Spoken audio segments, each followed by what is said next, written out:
Good afternoon. Good afternoon. Welcome to another Wall Street Wednesday. I'm Professor Milligan. Today is October 27th, 2021. This is episode number 68. We've been going strong for a while now. Episode number 68. I'm actually very proud of that. What was I going to say? So before I get started, as always, let me just throw in my disclaimer. These are my thoughts, my opinions. Before doing any investing or trading, make sure that you speak to your wealth advisor, your broker, whoever it is that you talk to. If you're making a decision on your own, cool. But again, these are just my thoughts and opinions. There's risk in everything that I say and do. There's risk in the market. You know the whole story. So again, and I'm not front running my own trades. I'm not telling you what to buy after I buy it. All right. So we got that. What's going on, Gabe? How are you, sir? So I see a couple of you here. So while I give it a few minutes for other people to join in, maybe they don't, but we'll see. I found that I got a really huge following on the recordings, more than I actually do live, but that's, a lot of guys are working. But one of the things I wanted to mention right now is, again, we are in earning season. For me, earning season was always money-making time. Earning season. During earning season, the reason why earning season are important is because when it comes to stocks, investors, Wall Street looks at stocks based on earnings. In real estate, they always talk about location. Well, when it comes to common stock, we talk about earnings. And during earnings season, when corporations report their earnings, a couple things happen. One, the corporation could surprise. Earnings a lot better than what was expected, earnings and revenue. Typically, the stock will take off and run. Reason being is because with these new numbers, they'll raise valuations because the numbers are better than what was expected and the stock takes off. Other scenarios, maybe the stock reports earnings that were expected in line. Stock trades sideways, might go up a little bit, might go down, but pretty much Wall Street got what they were expecting. What's going on, Richard Rivera? The third thing that happens is they actually miss earnings or they disappoint. In that case, you're going to see the stock sell off. What happens is analysts, Wall Street goes back into their model, puts in the lower numbers, and the stock sells off. Now, I gave you some brief things that what happens to earnings, but another thing that happens too with earnings is after the earnings are announced, good, bad, or indifferent, the CEO, typically senior management, will do what's called a conference call. They literally come on and they'll talk about the earnings for the current quarter that the earnings for the quarter they just finished. They'll talk about what they expect for the current quarter that they're in. And they'll also talk about maybe what they expect for the year. So what that means is this, really simple. I can't think of, somebody reported, who was it? Somebody reported the number was actually better than expected. Stock didn't move much. I think it might have been Tesla last week when we talked about it. Stock didn't move much, but after the conference call, the stock took off. All right, and during the conference call, senior manager will also tell you, hey, things are good, things are bad, things are great. So that's the other thing that they look into. So again, earnings season. If you're an aggressive trader, you might take a position in the stock before the earnings are announced. So in other words, if you think they're going to beat the number and have a blowout quarter, you might take a position in the stock ahead of the earnings announcements and watch and make your money that way. For the more conservative investor, I would recommend that you wait for the earnings to come out. If the earnings are really, really good, the stock will run. Be patient with it. Even when they run off of earnings, they'll run. It will pause and catch its breath. Trade sideways for a while. There's your chance to buy the stock. All right? For long-term investors, if you don't want to speculate, just wait for the number to come out. If you're long a stock and you're waiting for your numbers, and by the way, you should know exactly, if you own any stock, you should know exactly when they do the report. You should know exactly what Wall Street's looking for. You should know what the average daily volume is. You should know if the volume picks up. These are all signs that the earnings could be good or bad, but you need to know ahead of time. Then once the company reports the earnings, you need to know, again, if it's good or bad, which means you want to keep your position or lose your position. Oh, right now, I've been long Visa for a long time, and I'm going to probably sell my Visa. Competitions come in, as you guys know, for the non-cash payment, the payment apps out there. Competitions come in. Visa actually lowered guidance.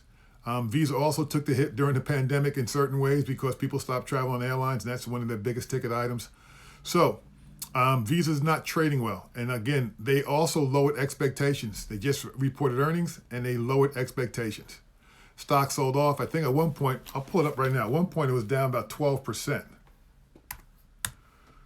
So let's see. I'll give it to you right now. So yesterday, the stock closed at, hold on a second, let me give you some exact numbers. Yesterday, the stock closed at 231 bucks. Today, it opened at 224 and closed at 215. So virtually, was that you're down what, 15 bucks, 16 bucks off that? But the other thing about it too is that Visa hasn't been trading well. Hold on a second, let me pull up the chart. Visa hasn't been trading well near term. It basically started selling off around July of 2021, this past summer, and it's been basically trading downwards. So we're actually you're right at a major support level. I'm probably going to sell it. I'll give it a day or two and look. It's a stock that I own long term. I'm still profitable in it, but again, it looks like things have changed on that. All right, that was my earnings conversation. That was me talking about trading. Now let's get into some other things. Commodities. One, today it broke down. Close out your heating oil position today, HO, heating oil. If you went long heating oil, today it broke its 10-day moving average. You've had a major run in the commodity. So taking profits here is not a bad thing. As you guys also saw, oil prices came in today, so I'm not surprised that that happened. OJ, we were short OJ for what, 4 or 5 weeks. OJ finally crossed above its 10-day moving average. So close out your short position in OJ. Let's see what else. Soybeans. Hold on a second, I'm pulling up the beans. I'm actually pulling up the beans. Soybeans, stay long. Oops, wrong chart. Soybeans, stay long soybeans. The beans in the teens was a saying that we had when I first got on, started trading commodities.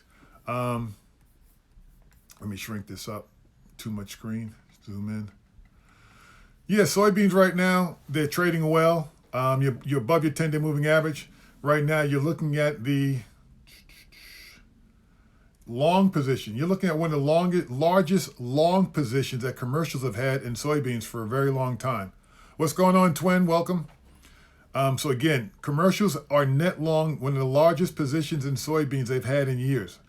For those who don't understand that means the farmers, the people who grow soybeans, the people that produce soybeans, these folks have gone out there and they're net long soybeans. In other words, they went from shorting soybeans to net long. Typically, when they go net long like that, that means they're trying to buy here at this price. If they're trying to buy at this price, it's because they think prices are going to go higher in the future. Understand what commercials are doing. Archer Daniels Midland. Anybody that produces soybeans, farmers that grow it. When you see commercials as a group, the commercials are the people that manufacture soybeans, whether they're growing it, whether they're processing it, but they're the ones that manufacture soybean and send it out for use. All right. When you see them net long at the largest position they've had in a long time, they're telling you something. Now, also, there's been some drought down in South America and some other places, but go long the beans. Beans in the teens. That's what they used to say. Beans in the teens. All right, they're in the teens, high teens. What else? Oats. Oats continue to run. Oats. I'm pulling up the chart now. Oats have been running. They've been running for the last several weeks. Again, on the oats, you're looking at the commercials closing out their net short position and going net long. Very bullish. I told you last week that it was forming a right triangle, a bullish right triangle. It formed it. It broke out and ran. So the last 2 days was the breakout from that right triangle. And we're going to talk about right triangles a little more. For those of you who don't know technical analysis and you want to consider yourself a trader or trying to trade, or even buying stock and trying to figure out when the best time to get in and get out, bottom line is you need to lean on technical analysis. All right, lean on technical analysis on that respect, a little more than fundamental analysis. All right. What else? I gave you heating oil, cocoa. On the currencies, the dollar's still floating around, but I'm telling you, short the dollar. The yen is running. The Swiss franc is running. The euro hasn't run, but again, stay short the dollar, You can go long the yen right here. You can go long the Swiss franc right here. All right. You can also go long the yen. They're all giving signals, and I believe the dollar is going to continue to weaken. That's my opinion. All right. That is what's going on. What's going on, everybody? Welcome, welcome. That's what I have on the commodities. Now I'm going to jump into the cryptocurrencies. All right, so let's jump into the cryptos. Bitcoin. I'm pulling up the chart as we speak. Bitcoin dollars. All right. Good thing and bad thing. So here's the good news. Bitcoin broke out and went to an all-time high last week. Now, it's only a couple $100 above the old high, but it literally went to an all-time high, and then it basically backed and filled and traded sideways. Today, just today, it broke support. Support was right around 60,000. It broke today, broke below that. I would expect it to stay strong in this trading range. All right, stay strong in this trading range. I expect it to go back up. But again, it broke down. If you guys purchased it, I would stay with it a little bit. But again, it did break down. When I say broke down, it came back down and broke a near-term support level. All right. I'm not saying it broke down totally, but again, it did pull back. So it did take out that old high and then pull back. Back end filling's always good, guys. Ethereum. Ethereum got within 10 points of its old high. Within 10 points of its old high, and then it backed and filled and traded sideways. Right now, you're sitting at the, wrong chart. I want that one. Sorry about that, guys. All right. So right now, you're sitting right at near-term support. It's sitting right on it. All right. I expected to hold near-term support. You're in the trading range between here, which is 3,900, 4,000, and 4,300, excuse me. So 4,000 and 4,300. You break that 4,300, you'll take out the old high. But it's in that trading range. So it's holding up. There's been profit taken the last 2 or 3 days, but it's holding up. That is Ethereum. Ethereum's chart actually looks better than Bitcoin's. Ethereum has the better looking chart. Last week I mentioned Cardano ADA. I'm actually, hold on a second, I'll pull up the chart. I want this in dollars. Where's the one I want? Is that the one I want? Yep. All right. I'm actually right now going to my notes from last week. Cardano ADA trading in a pennant flag, a pennant. Pennant flags are neither bullish or bearish, but what they are is, the best way I can do it, if you see my thing, is it's trading sideways, but the range is getting narrower and narrower like a pennant flag. It's winding tighter and tighter. When these things break out, they're going to break out to the either low side of the beginning of the flag or to the high side. They're neither bullish or bearish. If you trade pennants, one of the things you do is you learn how to do what we call collars, and you'll also learn how to do spreads on these in terms of options. So I told you it was going to break, and boy, did it break. So it was a pennant flag, and today it broke, and Cardano ADA, when it did break, it basically went from, my numbers now, it went from 215 down to a low of $1.91 today. Actually, a low of, I take that back, a low of almost $1.18, $1.80, excuse me, $1.80, $1.82 to be exact. Ended up closing, or right now it's trading at $1.93. So I did my calculations. It's down 11% for the day.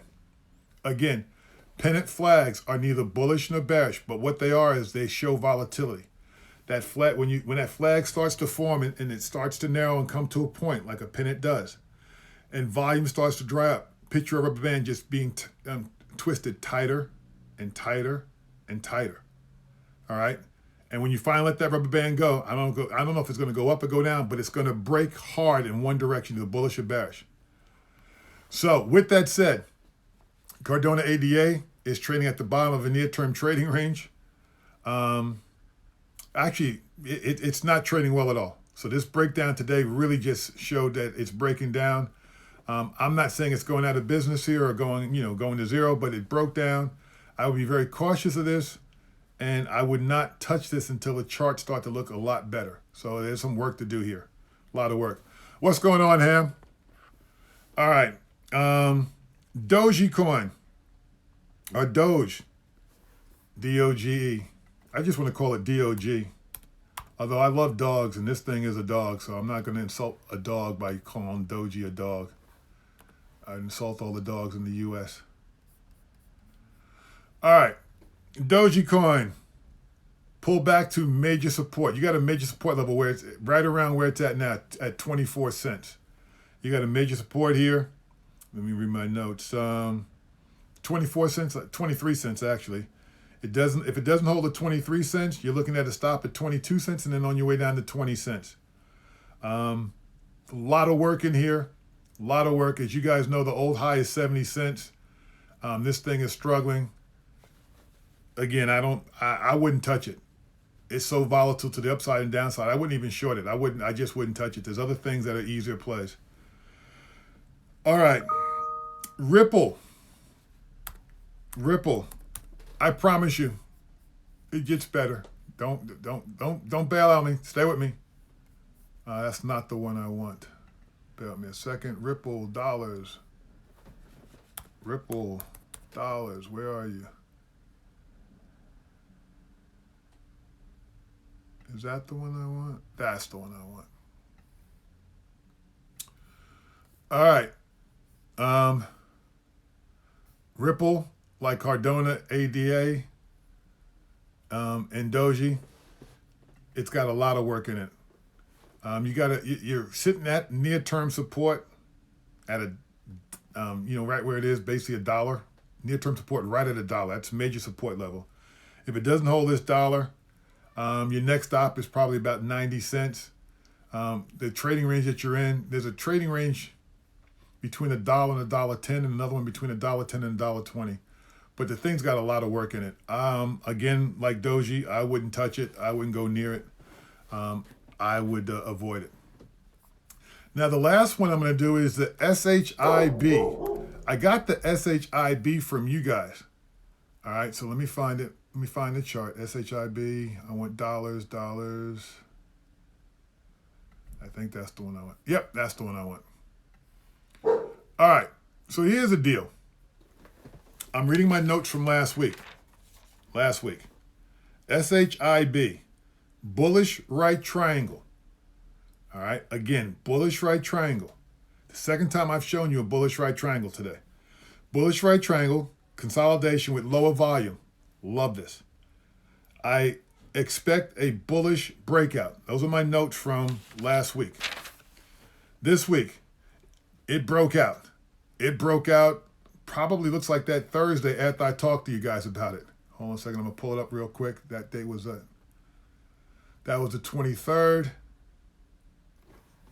Let me see. 23rd. So that was what? Friday? Monday? Monday it broke out. All right. Since Monday, it's up 150%. Now, if you know anything about this thing, SHIB, it trades in fractions of pennies. So I'm going to just put it down into pennies. Follow me again. It trades in fractions of pennies, but I'm going to state it as pennies because it's easier. The breakout came at 3 cents, and right now it's trading at 7.5 cents. Been as high as almost 89 cents. 8.9, almost 9 cents. So you can see what's going on here. Thing just broke out. And again, the right triangle is classic. For those of you who don't know what a right triangle is and not sure, pull up the chart on SHIB, this crypto, and look at the chart between October 4th and October 22nd. You'll notice that there's resistance at around, again, I'm saying it 3 cents, but you get what I mean, at 3 cents. And you notice that the lows, that day it hit 3 cents, and each time it hit 3 cents, the lows are getting higher and higher. But as soon as it hits 3 cents, it pulls back. That's how that right triangle formed.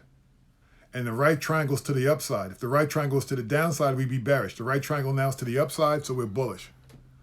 With the right triangle to the upside, it broke out and it ran.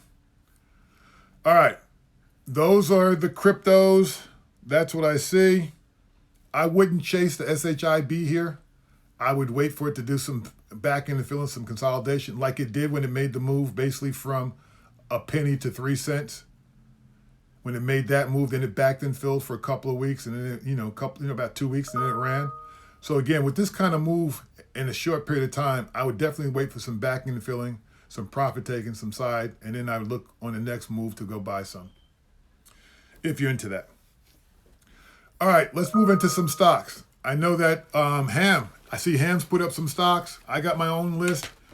Again, you guys, some of you guys already know this. We're in earnings season, so play the earnings, look at the earnings, keep an eye on the earnings. Ham, you gave me ELA. I'm going to go to Ham stock. Haven't seen Ham in a while. Oops, hold on a second. ELA. All right, ELA is what? It is some type of international stock, Ham? It trades on Archipelago, which means it's not on NASDAQ. Huh. All right, let me switch it to a monthly.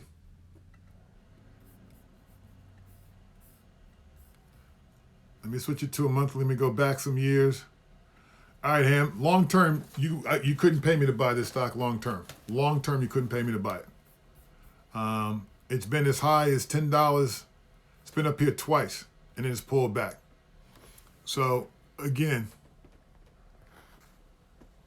All right, let me try it again. Maybe I look at the wrong stock. ELA, you told me is a symbol.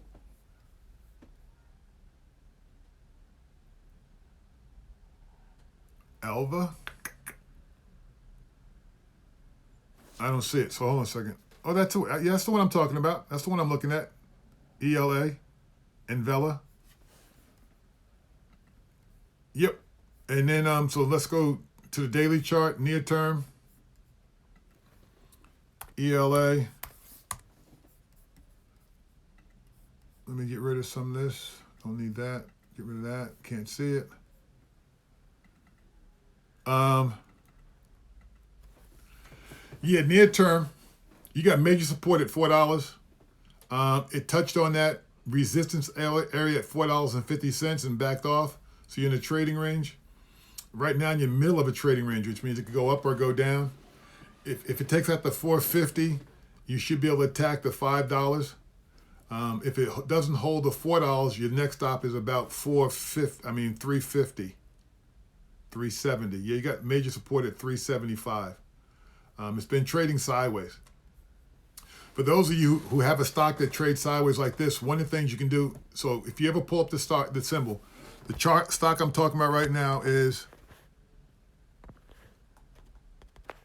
ELA, given to me by one of my listeners, one of my former students. So for those of you, if you ever have a stock like this, I mean, the stock's been trading between $4 and $4.50 since August 12th. So for those of you who understand what I'm about to say, great. Here's a way you can trade this. If you really want to trade, you find stocks like this, learn the stock, and you can trade it. So every time the stock comes down near $4, you can buy the stock. Buy it at $4, put your stop in around $3.72, 70 cents, where I told you the next support level is. All right. As the stock moves up to $4.50, around $4.40, I'd be closing out my long position, and I'd be putting on a short position at $4.50. When I put on the short position at $4.50, I'd put a buy loss at about $4.75, 25 cents to the upside. And I would just trade this thing sideways until it doesn't work. So a lot of times when I talk about this, people say, well, how long are you going to do this? I'll keep doing this until it doesn't work. Now, I'm going back some years. I did this with heating oil years ago. And I'm here to tell you something. This thing was in a narrow trading range like this, and it just kept trading sideways and sideways. And my clients and myself made a boatload of money just trading that futures contract up and down, just like I explained to you just now, up and down, up and down. So that's what I would do with this. And other than that, I see nothing in here that would make me interested in going any further with this. But again, when you find something like this and you want to trade, there's a trade right here. And by the way, that's what a lot of guys on the floor, when you hear about floor traders, they're trading this. They're not on the floor trading buying stock they think's going to make huge moves. They'll trade stuff like this, looking to make their 10, 20, 30 cents and just keep doing it all day. All right, CXDO. Haven't looked at this stock in a long time. Woo. CXDO. Ham, what are you doing to me? All right. I remember the company now. I remember it when it went public. Yep. All right, let me switch to a daily chart. And let me narrow this down. Let me zoom in a little more. Get a little more history here. All right. Ham, this thing is so volatile. Whew. All right, let me narrow this down a little bit. All right, CXDO. There's a trading range. Again, you got me another one in the trading range, trading sideways between $5.50 and $6. If you can break through that $6, you have resistance between a new trading range, old trading range between $6 and $7. If it doesn't hold this $5, your next stop doesn't hold this $5.50, your next stop is going to be 50 cents. $50. $5. I'm not used to these $5 stocks. It's going to be $5. You have earnings coming up soon. I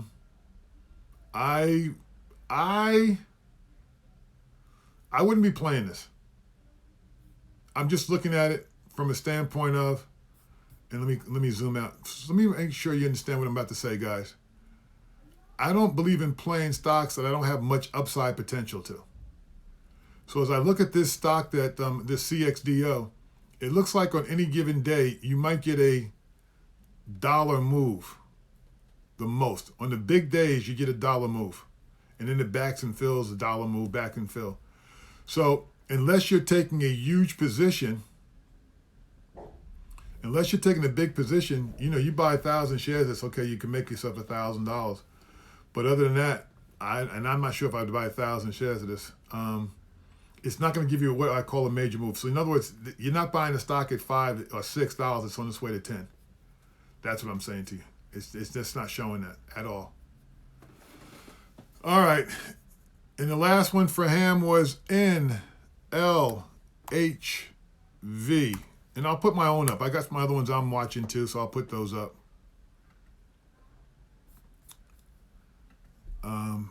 NLHV. Ham, I'm not getting a symbol.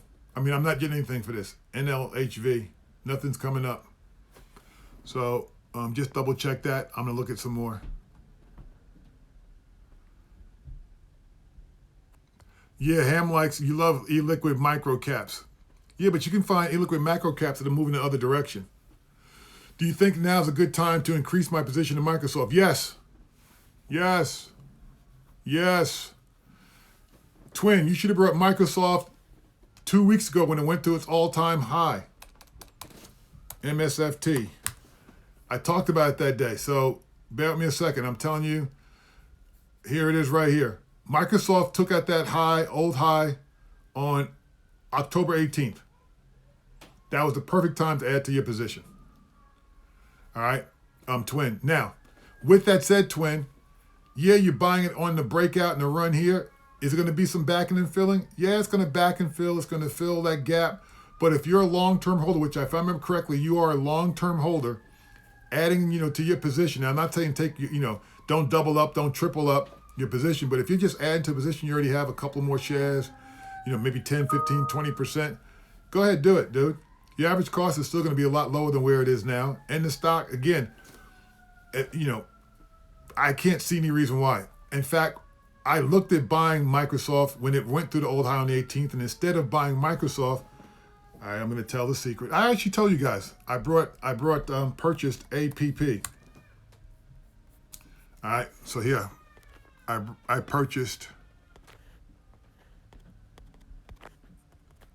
AppLover. So instead of buying Microsoft, I actually brought AppLover. Just shows you. So I brought that. It ran a little bit. It's higher than what I paid for it. So I brought on the breakout, and that's where it's at. But yes, I would definitely add to my Microsoft position. The stock has not shown any reason why. I mean, it's just share. The earnings are there, the fundamentals are there, the technicals are there. Near-term twin, expect for this to pull to back and fill. You got a gap between 311 and 316. So I wouldn't be surprised to see it fill that gap. But since you're a long-term holder, and again, I always say this to my long-term holders, the difference between if Twin, which he is a long-term holder, and he's expecting Microsoft to say double in the next 2 to 3 years. The difference between paying $323 for the stock and $310 for the stock, if you're expecting the stock to go to $600, is insignificant. So, in other words, don't try and pick the near-term bottom, or don't try. If you're a long-term holder, buy the company. Let it work for you. No, it's going to pull back. It's going to pull back, but that's okay, because the other side, if it pulls back, I don't want you sitting there, Twin, trying to figure out, where should I buy it at? It's dipping down. Where should I buy it? Where's a cheap place to buy it? Where should I buy it at 310? Oh no, I bought it at 315. I paid $5 more than what it was at. It hit 310. Don't get caught in that game, dude. That's a game of somebody who's just trying to, I don't even know what you would call that. Don't get caught in that game. You own the stock long term, add to your position and keep making money with it, dude. Don't jack around with it. Don't play around with it. All right. So it looks like Ham is back. NVLPF?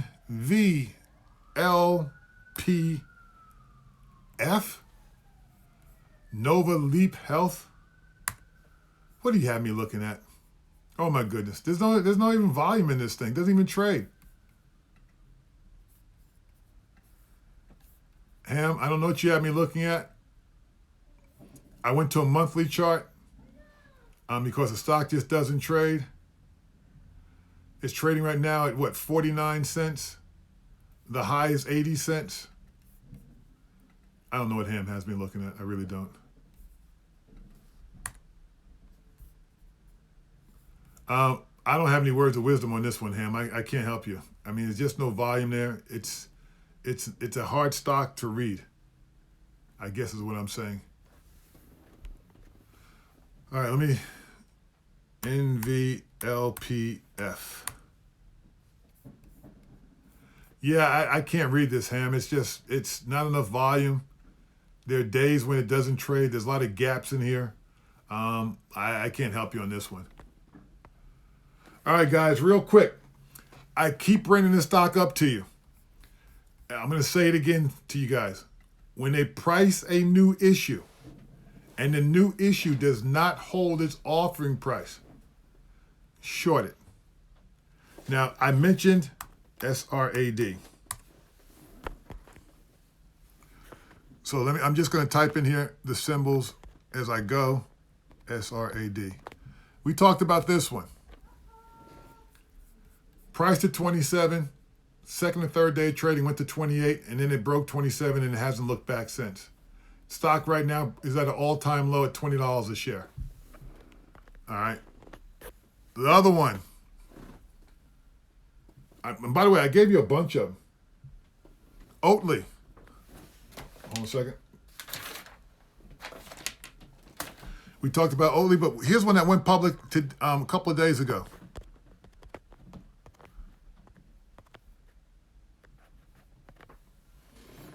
All right.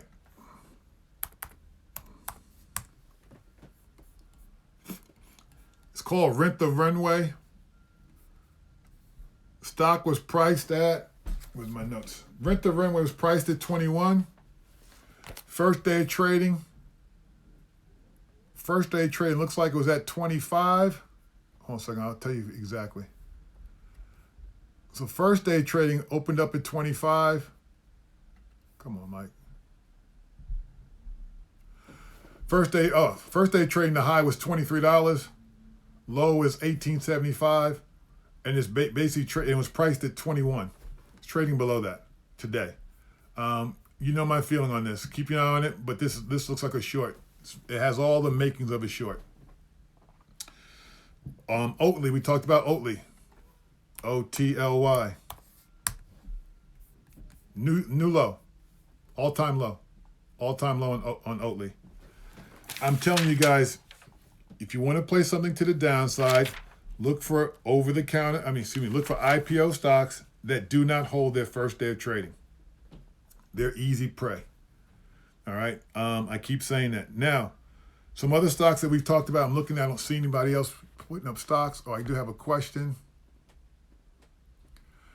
I knew it was coming. What are my thoughts on Tesla? All right. I'm going to give you my thoughts. I'm jumping. I apologize. I'm going to give you my thoughts on Tesla. From a technical standpoint, Tesla went parabolic. And parabolic means straight up, almost like there was a short squeeze here. So when Tesla broke, and understand, when Tesla broke, and by the way, for those who don't understand, before Tesla broke out from 800, it had formed a right triangle. If you look at the dates, if you look at the chart from September 27th through October 12th, before the breakout, it formed a right triangle. 800 was resistance, and the bottom of the triangle was going, the lows were going higher and higher. Volume was drying up, and then it broke out at 800. Ran from 800, backed and filled a little bit, and then ran again off earnings. You've been as high as $1,094, let's say $1,100. All right, a couple things. One, there's got to be some backing and filling here. You just can't go straight up like this for 3 or 4 days and not expect backing and filling. If anybody gets involved in technical analysis, the thing you know is that there's a thing called Fibonacci's, which is part of retracement. I'm not going to get into the whole thing about Fibonacci's. In fact, I learned about the Fibonacci's after I had discovered this. As you guys know, maybe you don't know, I study charts like you guys would study I study charts on companies and stocks like you guys would study your favorite team's box scores. And where the players went to college, or I studied it.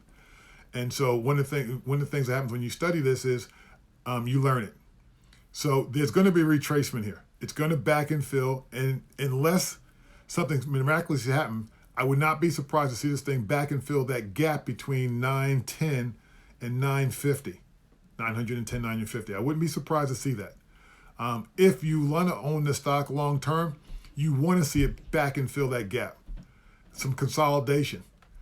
The best way I can put it is this thing went that way. There's not much support when you're going parabolic. Support comes when you're this way. There's support. If you're going this way, there is no support. So what I'm saying is it went this way. Now let's see it kind of level out and go sideways and get some support in here. And then look for you to add to your position. Technically, the way this thing's trading right now and where its consolidation is, it could easily pull back to $880. Easily. And if enough little pressure came on it, $800 is not undoable. In other words, you could see it go to $800. I doubt it. What's going on, Sarge? So my comment to you is that I would expect Tesla to come back and do some back and filling trade sideways, maybe even fill this gap. If you're buying and you own it, stay with it long term. It's a tough stock to trade. I'll tell you why. It's basically moving off technical analysis. It's not moving off fundamentals. And the problem that they have with it fundamentally is Tesla a auto manufacturer? Is Tesla a technology company? Now, from what my belief is, it really is a technology company. And so one of the keys to Tesla is they got to stay ahead of the technology. They got to stay ahead on technology because that's one of the things that make people want to buy Tesla over other cars is the technology. As you guys know, every other major auto manufacturer in the world is entering the electric car business. And as you know, there are several countries around the world that by 2025, 2030 plan to have all their cars electric. The U.S. Post Office ordered electric mail trucks. All right, so it's here to stay. And like anything with huge profit margins, competition's coming. So trade Tesla, be faithful with it, whatever you do. But the bottom line is just be nimble. If you're looking to add to take a new position in this, I'd be patient. I'd wait. If you already own it, add to it maybe a little bit, especially if you're long term. But even if you're long term, one of the things I always say to you guys, I'm checking my time, is when the stock does break out and start to run, you typically don't want to pay more than 10% above the breakout. Now, I could make the argument that the breakout really came at $800. And again, there's some backing and filling and consolidation between 850 and 880, which is what you want to see. Then it broke out and ran again. Now this last run from 880 to where it is now, there is no backing and filling. It's all been basically straight up. So that's why I say you want to see some backing and filling, some consolidation. That's my opinion on Tesla. Nvidia, AMD. Well, guys, two things. We know there's a global chip shortage. So if there's a supply shortage and demand hasn't changed, it made what supply is out there, what supply they bring to the market even more valuable. So I think the chip stocks are going to do well. A little FYI, I own Nvidia. So I do own Nvidia, which is what the person was asking about. So I've owned Nvidia for a while now, all right? And Nvidia, as you know, it was trading sideways between 220, 230. Then it broke down in October like a lot of stocks did. Then it rallied back. And when it took out that old high at 230, it ran. And the old high was 230. So it took that out and ran. There's a gap between 240 and 233. I'm expecting maybe to fill this gap and go sideways. And you have earnings come out. Give me a second. I'll tell you exactly when earnings are due.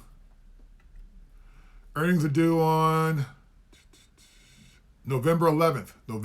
So you got a whole month, basically. I shouldn't say a whole month. You got 2 weeks now. But November 11th. So I would, like I said, I'm long the stock. I would stay long the stock. So I'm long the stock. I like it. I would expect some backing and filling, and then a run. The other one you asked about was AMD, Advanced Micro Device. Now, looks like AMD are reported. Let me see. AMD. Yep, they reported already. They reported 73 cents. They were looking for 66 cents, so you had a surprise there. On revenue had a 6% surprise to the upside too. So it backed in, it ran. Now, here's what's interesting. I'm switching to a weekly chart. Oh yeah, now I'm going back to a daily. All right. August, AMD set an all-time high, 122. I'm pretty sure it's all-time high. Then, for those who are into technical analysis, I like that James said Nvidia is going to be the next $1 trillion market cap. You could actually make an argument that AMD, for the last couple of months, has formed what we call a cup. It's formed a cup. And what's good about the cup is it's formed a cup. The right side of the cup is what you want to see is higher than the left side of the cup. So now anybody who's in the technical analysis will tell you that when you start to see this cup start to form, you want to see a handle form. The handle is nothing more than consolidation, trading in a narrow range for anywhere from a couple of days to maybe a week or two. And then when it breaks out through that handle and goes out and takes out that old high, you want to be on it. So AMD is trading really well. Not much to say on it. So again, right where it is right now, it basically set an all-time high yesterday and today. Today actually and today set an all-time high. You want to see this thing go sideways now. You want to see it consolidate and go sideways. And then from there, the next breakout. Yep. All right, I got 15 minutes, so let me see what else I have.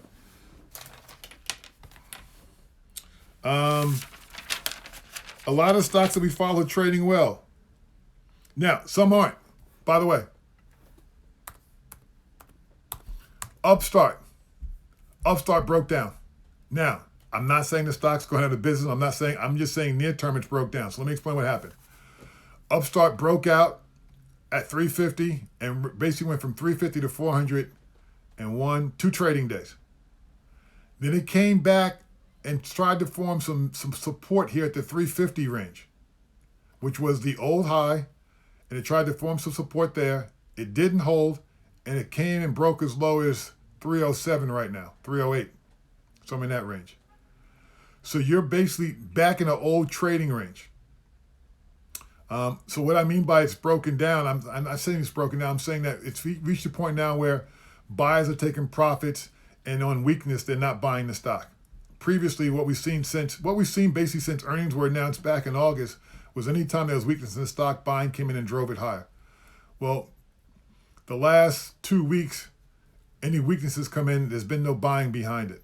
There's been very little buying. So again, I think this is good for long term for the stock, some back and fill and some consolidation, but you do want to see it hold up. The other one affirms the same thing. Oh no, take that back. Take that back. Hold on a second. Let me just double check my data here. Yep. Okay. Affirm. I got to check my times. I always want to keep these. I can't go over. All right. Affirm set an all-time high at about, give you the number, right around 165, 166. And that was in a trading range between basically around 151 to where it is now, the 161. So that 10-point trading range. So the good news is this. It set that new high, and now it's back in the filling, consolidating. One of the things you want to see on consolidation, which this is doing also, it's consolidating. This is a firm. It's consolidating, trading sideways, and volumes drying up. When you see consolidation and volume drying up, what it means is all those who want to sell have pretty much sold. All those who want to buy pretty much are buying. And so you're going to trade sideways, and volume's going to dry up. When the volume does finally kick back in, because this is in an upward trend, typically that trend's going to continue. So therefore, if it does, when it's done consolidating, I would expect it to break out and take out that old high. So let me say it again. Affirm, I expect it to consolidate between 150 and 160. And when it does break out, it's going to break out and take out that 160 number. Now, the other thing about Affirm, just so you guys know, is Affirm's due to report earnings on November 11th. The estimate is for a loss of 3 cents, November 11th. All right. Mr. Cornfield, welcome. Oops, didn't mean to do that. Come on. Oh, come on. Oh, I'm talking to my charts. That's what I wanted. Okay, cool. Let's see. Hold on a second. Netflix, NFLX. Netflix, trading range between 620, 640, broke out from 640 and ran from 640 to 676. Now it's trading sideways. Again, be patient, let it trade sideways, and then you'll probably see it trade higher from there. All right, let me see what else. All right, let me address some of Mr. Cornfield stocks. Aqua.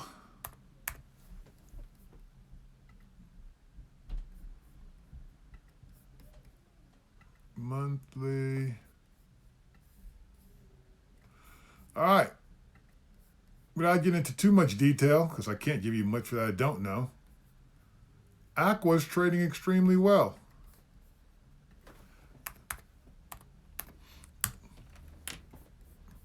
All right, Aqua had a trading range. Support was at about $37. Resistance was at $40. It broke through that $40 and set a new high at $42. Then it came back, and right now sitting at the new support level, which was the old high at $40 a share.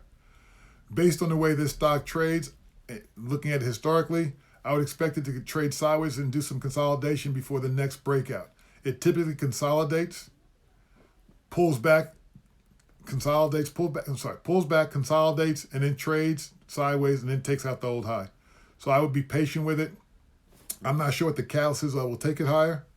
It does not appear, well, it appears that it might run off of earnings.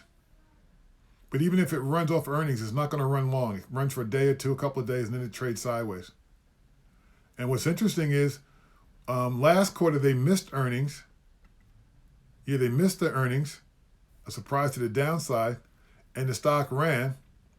In the previous quarter, they beat earnings, and the stock actually pulled back and went down. So that could be for a number of reasons, but that's what it did. All right, let me see what else. my time is very short here, Mr. Cornfield. VNOM. That's VNOM. Venom. Let's see. Boom. All right. So here's my challenge. Stock's went public back in July 2014. High was $35 a share. Then back in 2018, high was $43 a share. And right now we're back here at $23 a share. So, not the kind of stock I would buy. Well, let me tell you what the chart looks like near term. There's some major resistance at 25. Yeah. And that resistance goes all the way back to 2018, February 2018. It was a resistance at 25. Then after it broke through the 25 became the support. It hit that once, twice. And when I say twice, I'm looking at a monthly chart. And then it broke down. And now it's back up and it's hit that 25 number and it's backed off. So I'm not surprised. I am not surprised.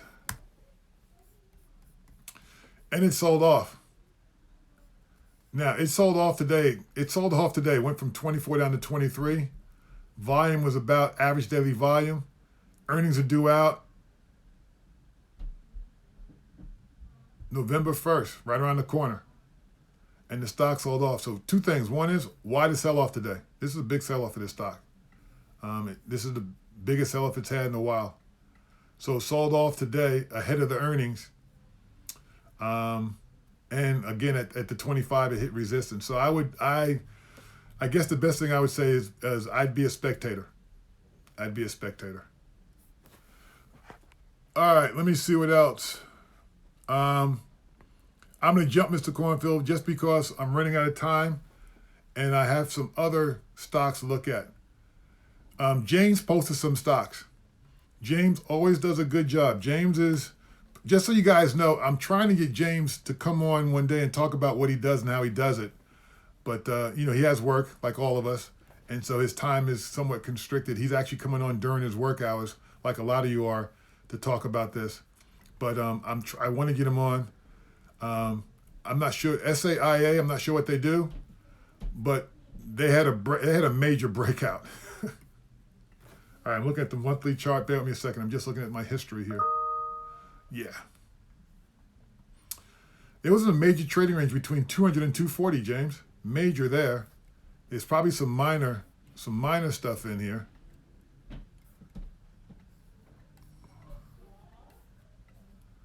All right, so for all you're looking at the SAIA. Checking my time. SAIA. It was in a trading range between 240, basically about 236 and 256, those 10 points. It broke out October, took out that old high, and then challenged and when it set a new high at $280. And now it's doing some back-end filling. I'd keep an eye on it. I'm not sure how I'd trade it, what I would do with it, only because earnings are due out. It's due to report earnings on the 28th. Today's the 27th. So it's due to report earnings. I'm not sure if it's an open and close. So it's going to be interesting. See what the number is. Wall Street's estimate is $2.35 for earnings and revenue at $575 million. So ahead of earnings, the stock's actually trading well ahead of earnings. So if you're to kind of speculate on earnings plays, this might not be a bad play right here. All right, let me see what else James has for us. What's going on, Coach Walsh? James has for us ARCB.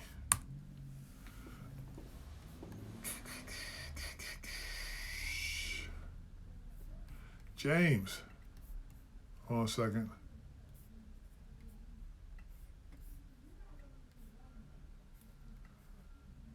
I'm not crazy about this one, James. Uh-oh. Disagreement. I'm making a joke, by the way. But I'm not crazy about it.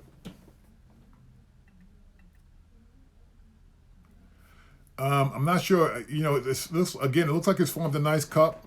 Looks like it's forming a nice handle. Volume's drying up ahead of earnings. You might see a run on it, a run. But the thing I looked at is,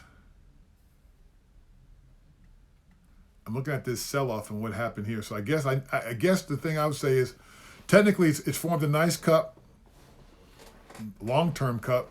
It's formed a nice handle over the last 2-3 weeks, maybe even longer, 2 or 3 weeks, 4 weeks, and you're ahead of earnings. So you like to see this thing after this handle take off and run, but it is ahead of earnings. I don't know enough about the company, so I can't go any further about that one.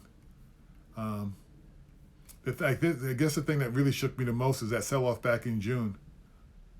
It sold off on heavy volume. It's fought its way back, don't get me wrong, but it sold off in heavy volume. I'd just be curious what's going on there or what happened.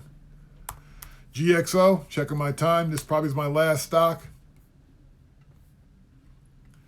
GXO, not bad, not bad. Actually looks pretty good. Make it a little bigger. Logistics stock. It's back up. It's at an all-time high. IPO all-time high. But again, all-time high. It broke out. Now it's doing some back-end filling. It's trading pretty well. The only thing I would say is I would hold off on this. It's due to report earnings also. You know, we're in earnings season. So it's due to report earnings on November 1st. And I would probably not trade this ahead of earnings. Hard to trade IPOs ahead of earnings. In most cases, the numbers are already in the books. What I mean by that is Wall Street pretty much knows what they're looking for. And then the last one, let's see, I got 1 minute. TIFI. Is that it? No. TFII. TFII.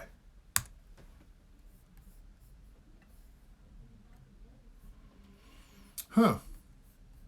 Hard read for me. Let me see. Okay. That part I understand. All right, James. Bear with me a second. I'm just zooming in on my charts.